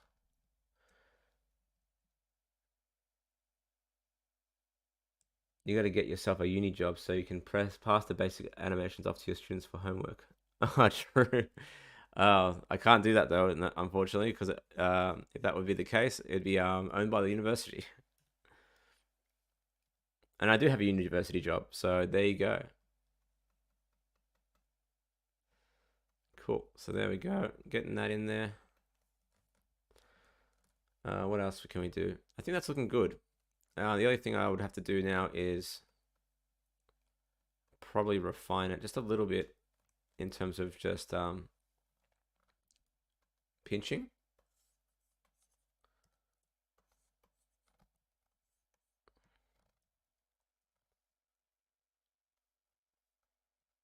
And then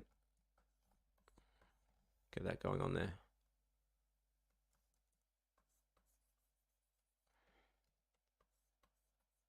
All right, cool.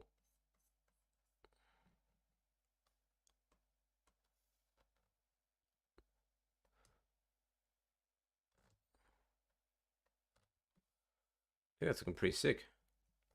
What do you guys think? All right, cool. And then what I want to do, just to give this a little bit more weight, I'm just going to give it a little bit of a inflate. So I'm going to inflate the curls a little bit, just a little bit. Actually, that's a bit too much there. Let's inflate these, just to give it a bit of a nice fabric-y feel.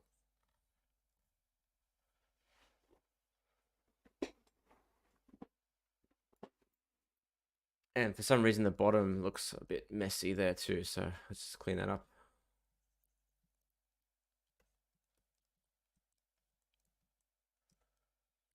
It looks like a pants. That's good. It looks like a pants. That's as good as it's gonna get, huh? Let's just do the back a little bit before I wrap it up. Wrap up this area.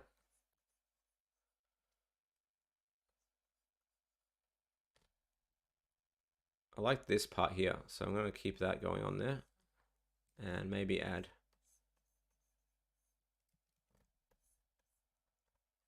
one there and one there. I think that flows nicely, and that will sort of shape around the legs.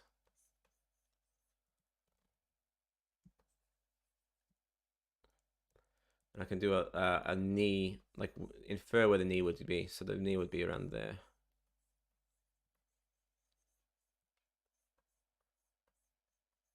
And sort of sharpen that up a little bit too.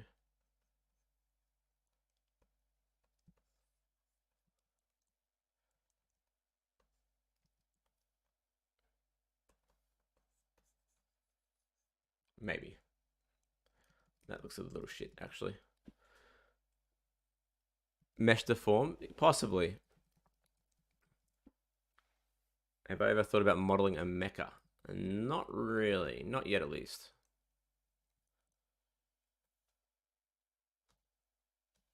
Hold on, let me just look up harem pants back. So let's see what the back looks like a little bit. Ah, good. Not too far off what I already got. So that's good. All right. Yeah, I'll just add a few more curves here.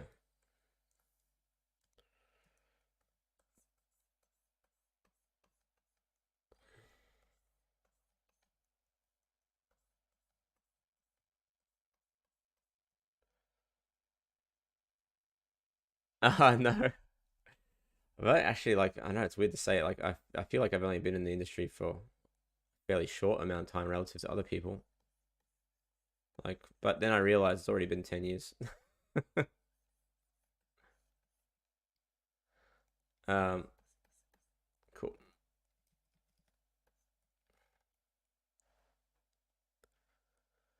Yeah, it's because you gotta, if you, depending on how far you want to take it, right? If it's all like, if it's all crazy, super detailed mechas, then yeah, it's gonna be a bitch. All right, cool. I think I'm done with the pants. I'm gonna call it. I kind of liked it the way they are. So what I'm gonna do is, firstly, I'm going to fix up that top part. Vertex paint, sculpt, sorry. Just gonna quickly move that a little bit back to where it's meant to go, which is there. And just do a few refinements here and there. Get that shape in there.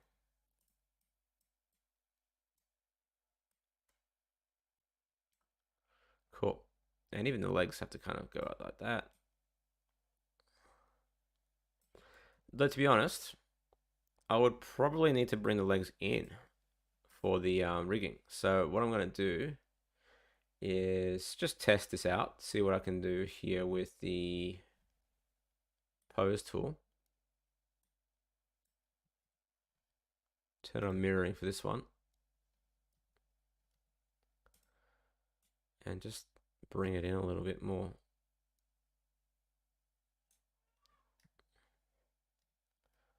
All right, cool. This is one of those I should probably save it moments, but that's looking pretty cool. That's looking pretty cool. I like that. That makes it a lot more conducive to animation, I think, and also just looks a little nicer as well. And it's also kind of at the right height too. So that's perfect. So what I'm going to do is save that. And now we're on to, again, we can either remesh this right now, or I can continue to refine it a little bit. So this is where I'm going to say, let's just turn off the mirroring again. I'll show you the remeshing tool that I use, just cause. Yeah, I know, right? Also, let's get his butt in there a little bit more. There we go.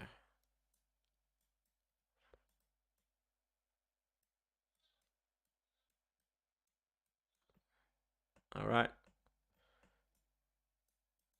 Cool.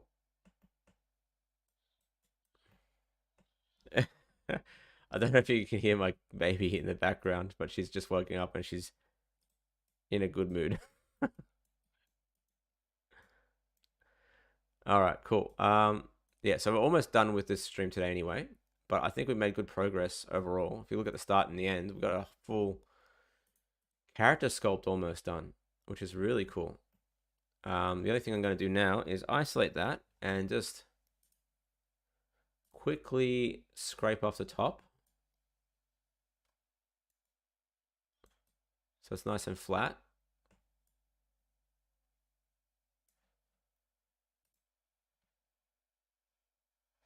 Oh yeah, what I plan on doing is sort of like a half. Sorry to, I don't know how long ago you asked this question, Comic Sans, but basically, the plan would be to like mesh, like get this thing rigged, but only this part here would be simulated down here. Everything else would be kind of just rigged as normal. No, no crying today. She had a good sleep. I think she's been sleeping for 2 hours. That's really good. Cool. So we got that going on. I'm going to do a quick remesh. So I'm going to save this as a new file version as well.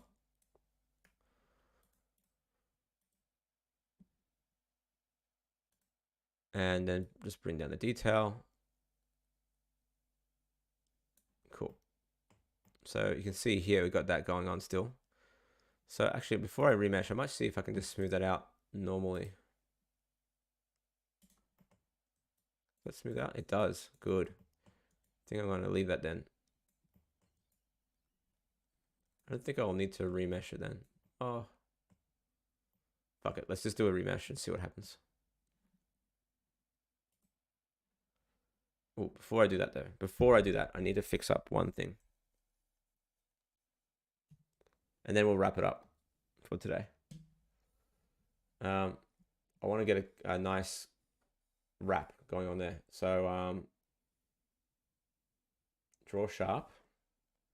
Oh, thanks for the super chat, dude. Really appreciate it. And it's really generous as well. So yeah, thank you very much. Been learning from you for the past year and easily stand over 2,000 hours in Blender because of you.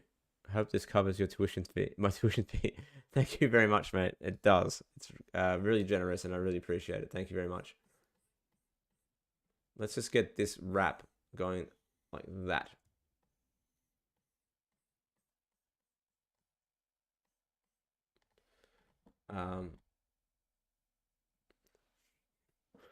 Cool. So that's what I want. I want to get that nice, sharp wrap going up there, and then it'll kind of blend in with the other one, and that will get covered up by the mesh here.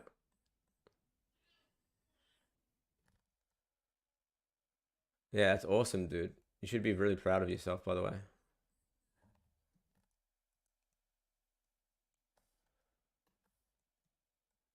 All right, cool. I think that will do. I think I'm happy with that. I like the flow. Obviously, there's all kinds of stuff that could probably be improved, but at this point, like again, I'm trying not to be so fussy this time around with certain things, because in the end, the story is what matters, and I got a lot more characters to worry about as well. So yeah, let's do this. So save that. Save this as a new version.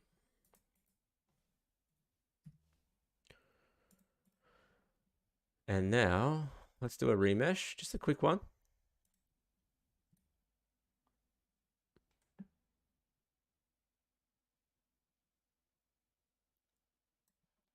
Just to see how that all comes together, and it comes together all right. Really good. All right, I'm going to apply that, and then I'm going to use my quad remesh add-on to do this. All right, quad remesh. I'm going to go with 5,000, see what happens. It's going to remesh. I'm going to calculate that.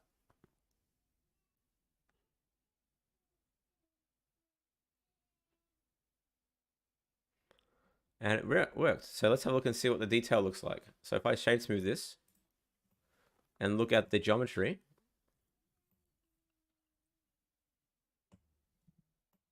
it's pretty high, but I could live with that quite easily. Now, if I wanted to bring that down a little bit, the nice thing about this add-on is that it saves the original. So I can actually do it again and bring it down to like 2,500 quads. Adaptive size, bring that up. So it actually detects these sort of moments in the mesh.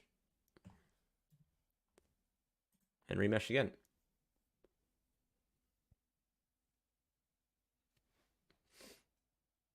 Yeah, for sure. Like I'm the same. When I first did my first 3D model, it took like, yeah, 3-4 months. Now I can do it in a couple days. So here's the model, here's the mesh now, all remeshed. And I think that looks pretty sick. Really cool. So all I would do now is probably just remove these parts. So this is the only problem, is that you get a lot of spiraling with a remesh. So what I'm going to do is just kill off the bottom.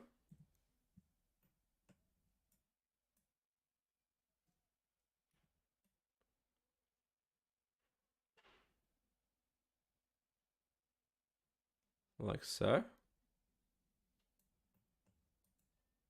Delete. And we'll have to sort of figure out what to do next.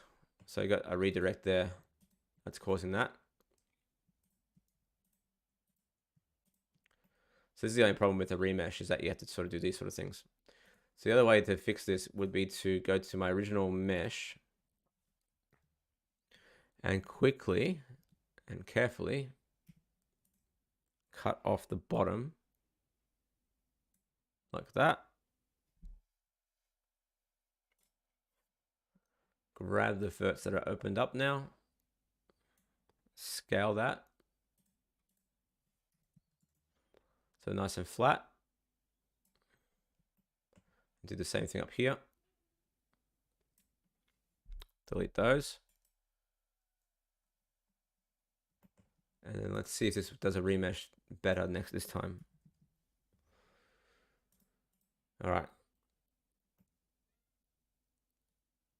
Yeah, I'm using the paid version.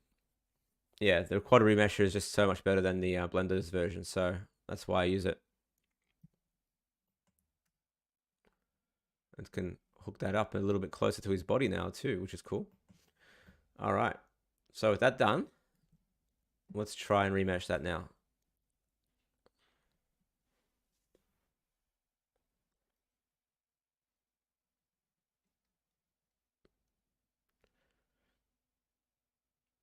Yeah, this 10, 15 hours, ages, like tons of time saved on fixing this. So you can see here, just by deleting those solid parts at the bottom, at least the bottom is nicely quadded up. Like there's no spirals, and then spirals kicking after the fact, which is nice. But at the top as well, it's fairly clean, which is good. And I can probably still clean that up a little bit with just an extrusion. So I'm just going to go ahead and smooth that out, lift that up a little bit. Let's just turn that off. And scale that up like that.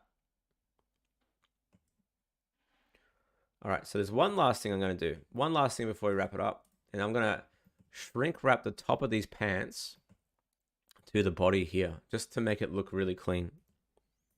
So let's just quickly sculpt this out a little bit, just to increase that a little bit. There we go, so it doesn't overlap. And then here's a little trick. I'm going to create a vertex group like so. And because it's spiraling, it's getting that issue. That's normal. Add a vertex group. I'm going to assign that as 1.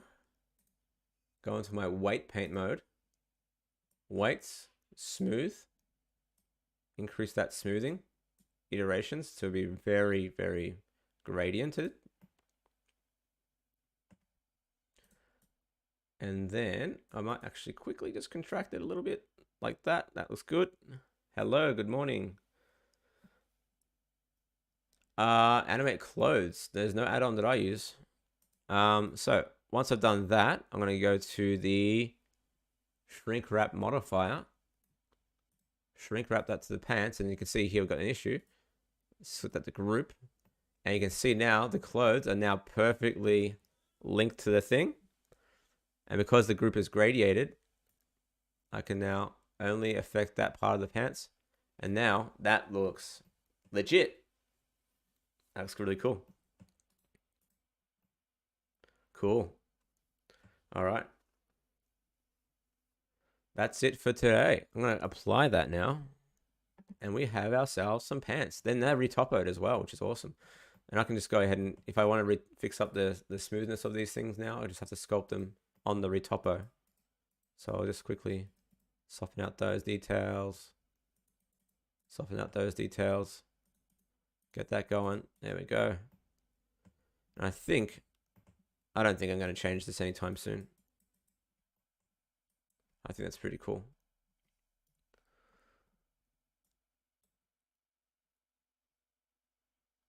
Yeah, for clothes, it's just mainly rigging, and like for rigging clothes. And that's this one here, Mesh Online. It's a voxel heat diffuse skinning. That's the name of the add-on. It's really good. Now, the only thing is that will suck eventually is that I'll have to like unwrap this for clothing, but I think I'll be okay. I think I'll be okay.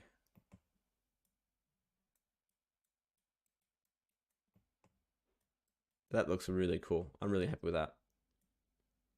And it's just enough detail to look not too realistic. Yeah, sick. Okay, I think I'm gonna leave that as is. I'm just gonna say thank you again for watching. Thank you again, Hinayokai, Hinayokai, for the super chat. That was awesome. Thank you very much. I will catch you guys tomorrow for the Wednesday chat. And until then, I'll have fun, I guess. Have fun, catches. Enjoy the day. It's really nice in Australia, at least in Melbourne at least. Nice sunny day, so we're going to take advantage of that as well. All right. Enjoy. See you later. Have a good one.